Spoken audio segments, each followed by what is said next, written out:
Olá pessoal, muito obrigado mais uma vez por sua audiência.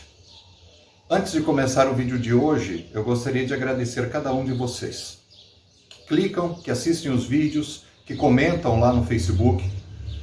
Esse canal, Ideias Complexas, ele foi criado com um único objetivo: dar enfoque diferenciado, dar um novo olhar a assuntos que parecem ter sido esgotados, mas que muitas vezes apenas carecem de um olhar um pouco mais aguçado. Então, todas as vezes que alguém clica aqui no joinha, que aperta o sininho e começa a acompanhar o canal, para mim é um motivo de orgulho e é considerado uma conquista. Não uma conquista pessoal, mas é porque mais e mais pessoas começam a olhar para algumas questões de uma maneira um pouco mais ampla e menos robótica, menos automática do que aquilo que o senso comum tenta vender. E muitas vezes existem motivos escusos para que o senso comum queira construir uma narrativa que parece ser perfeita e inquestionável. A gente sabe que não é bem assim. Então, muito obrigado por sua participação. Hoje a gente inaugura aqui no nosso canal um novo quadro, que é o Mais E Aí Professor. É bem simples. Depois que eu publiquei alguns vídeos aqui no nosso canal, a gente começou a debater um pouco mais o assunto. E eu notei que algumas participações mereciam uma análise um pouco mais profunda.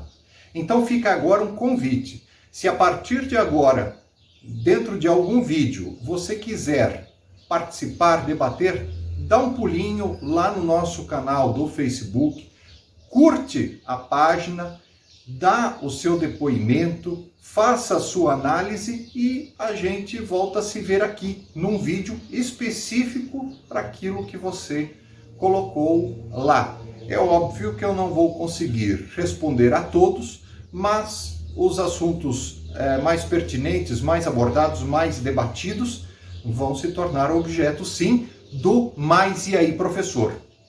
Dito isso, vamos ao que interessa. No vídeo sobre a industrialização do Brasil que não deu certo, de 1940 a 1985, eu recebi muitas participações interessantes. Uma delas foi do Rolf Balkat, lá de Canoinhas, Santa Catarina. Ele disse que faltou para a industrialização do Brasil mais liberdade econômica. Muito pertinente, Rolf, a tua observação.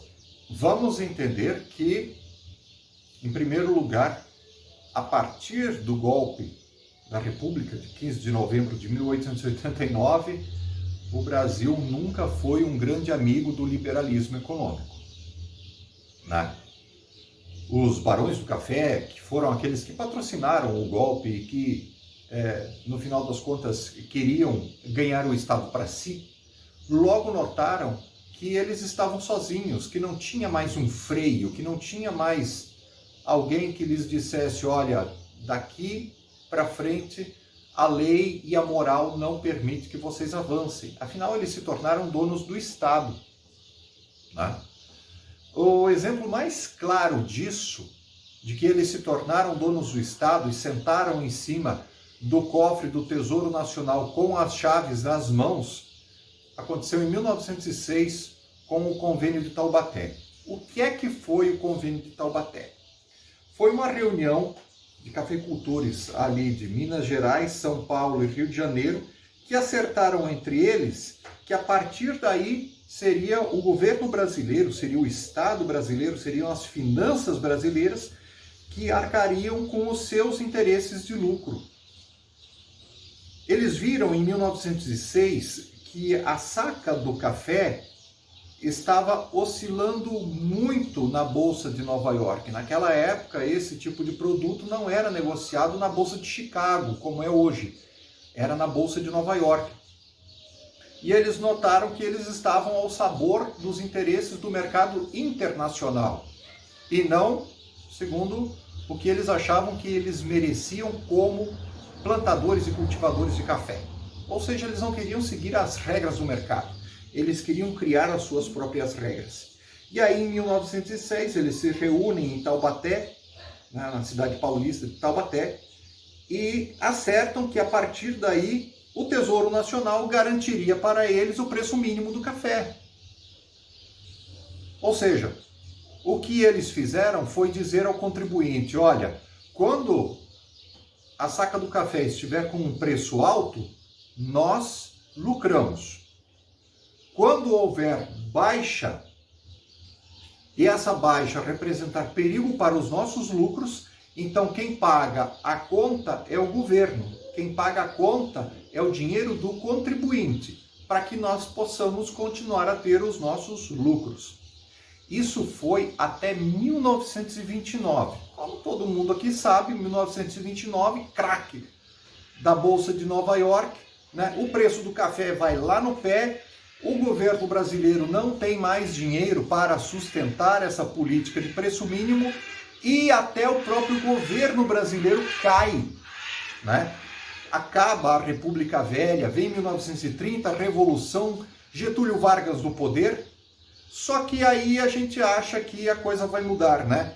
A gente sempre tem na cabeça aquela ideia do Getúlio Vargas, industrialização e tal. Só que não sob uma perspectiva liberal. Vamos nos lembrar que Getúlio Vargas também foi criado dentro de uma escola positivista. E Getúlio Vargas fala, não, o desenvolvimento do Brasil tem que ser via Estado. Muda o poder de mãos, mas não muda a prática. Getúlio Vargas vê uma outra questão, uma segunda questão, que é a de que o café continuava a ser, durante o governo dele, o carro-chefe das exportações brasileiras. Para mudar esse quadro, ele se vale da situação que surge, ou seja, a Segunda Guerra Mundial. As indústrias no exterior começam a focar na produção de armas. E ele negocia, então, com os Estados Unidos, a vinda para o Brasil das primeiras máquinas, dos primeiros meios de se extrair ferro a partir do trabalho de uma indústria brasileira, indústria essa nacional, ou seja, estatal, né?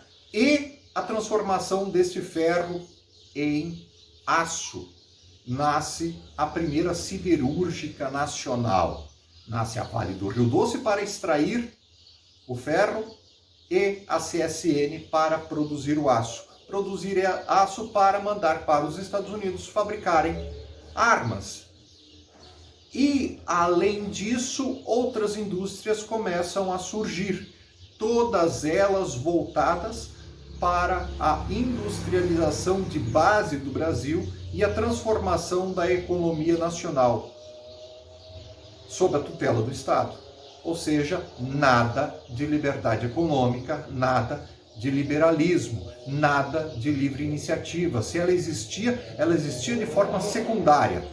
Tudo que era de base, tudo que era pesado, tudo que era de grande monta de investimentos e tudo aquilo que dava muito lucro, continuava na mão dos estados e principalmente da União. Era tudo estatal. Vem os anos JK, vem o período aí do Jânio Quadros e todo mundo acha que aí sim, aí a coisa vai mudar, né? De fato, mudou alguma coisa, o Estado parou de interferir tanto na economia, mas não parou de interferir. Mesmo com a entrada de novos atores, o Estado continuava a ser o grande gestor da economia nacional, dos investimentos e tudo mais. Isso se recrudesceu ainda mais durante o período militar, que se seguiu 1964, 1985. Mais estatais foram criadas, mais modelos de produção a partir do Estado foram gestados e colocados em prática. Estado, Estado, Estado. Tudo isso sobre a economia. A liberdade econômica continuava a ser a atividade secundária no país. E não uma atividade das grandes indústrias. As grandes indústrias continuavam a vir de fora para se instalar aqui. Para o brasileiro mesmo, sobrava, via de regra, do médio para o pequeno, dos investimentos de pequena escala. E disso a gente não se livrou até hoje. A coisa ficou tão feia que, no final das contas, quando toda essa política de intervencionismo, quando toda essa política de subsídios, quando os militares saem do poder em 1985 e param de financiar a indústria, o Brasil entra num processo monstruoso de desindustrialização. A participação da indústria em 1985 chegou a ser de 48% do PIB. Em 2016, quando bateu no piso, quando chegou à sua menor participação do PIB, ela chegou a ser de 20%. Hoje, 2022, a gente vai encontrar aí isso querendo chegar à casa dos 25%. Nem de perto aquilo que já foi um dia, mas espero que daqui para frente seja sob uma base muito mais voltada para o capital aberto, para o desenvolvimento real, do que aquele desenvolvimento artificial feito durante todo esse primeiro século de república no Brasil.